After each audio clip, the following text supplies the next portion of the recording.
Gaurav, in fact, also continues to be with us.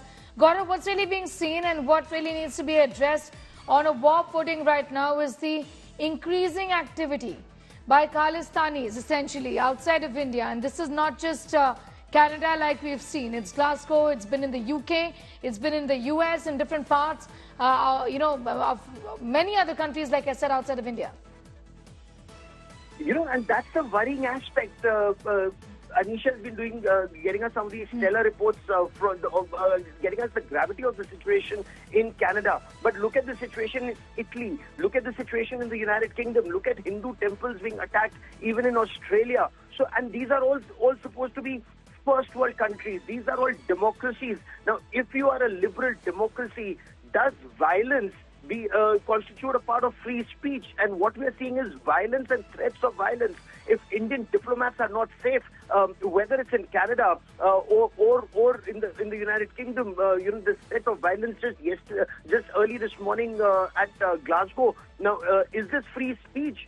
Is the desecration of temples in Australia? Is that free speech? Is that freedom of expression? My only point, and the point the government's also made, would Canada be comfortable if pictures of Canadian diplomats were put out in public domain by elements in India, or if Quebec secessionists were encouraged in India? Would they be comfortable with that? Clearly not. So why does the West have these double standards, especially when they claim to be strategic partners and when they look at India as a bulwark for against China? So very clearly these double standards are being exposed. India refuses to back down, and ultimately there are reports that seem to indicate that India is compelling the West to take action against the Khalistani elements. They're too slow, it's too few and far between in terms of action being taken. India wants relentless action to be taken, and in all of these cases, do keep in mind that there are proper legal procedures that have been followed in India. And it's not India that's complaining. You're well aware, Sneha, that Bangladesh has complained to Canada that the killer of Sheikh Mujibur Rahman, the founder of Bangladesh, the former president of Bangladesh, his killer is living in Canada, and Justin Trudeau government refuses to take action against him. Absolutely. Can these be now just seen as isolated incidents? Clearly not, is the sense, is what we get here in India, because there are just way too many incidents, and because of the crackdown that we're seeing in India against Khalistanis, this sort of heightened activity is only expected. Gaurav, will talk to you about that in a moment from now. Going back to Aneesha, who is in fact joining us from Vancouver right now. Aneesha, what's the sense that you get from others, Indians who are living there, about incidents of this nature, about those peace-loving Sikhs who are clearly upset with these developments that we've seen of radicals who are in fact on a rampage pretty much, as we can see? Well, Sneha, what the sense I'm getting here is that most people here are very, very wary of speaking out. Not because they support the Khalistanis, but because they do not want the...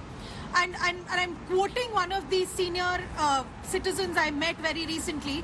सरफिरों से पंगा नहीं लेना चाहते हम, हमें नहीं पता वो क्या कर बैठेंगे. That is the kind of sentiment that I'm getting from people here. While they do not support the Khalistanis, while they're saying very clearly that out of more than 25 Gurudwaras in British Columbia, there's only about 3 or 4 which have people who are supporting Khalistanis, but those are the few people are making a lot of noise. They're making a lot of threats. Here behind me you can see this is the building which houses the Indian consulate in Vancouver. Of course, the barricading has been in place for the last several days now.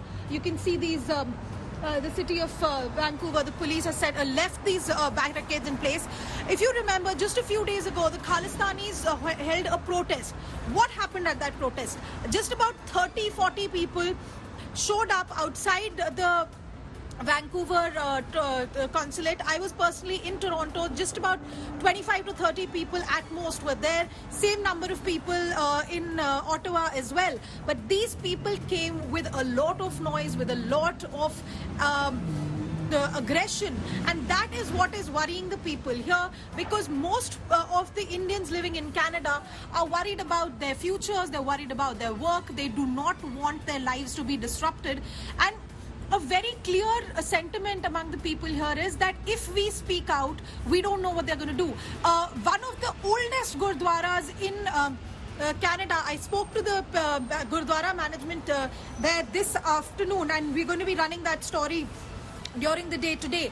The Ross Gurudwara is more than 110 years old. It was founded in 1906. What happened there just a few weeks ago was that a few of these radical Khalistani extremists went there to put up posters for the Khalistan referendum.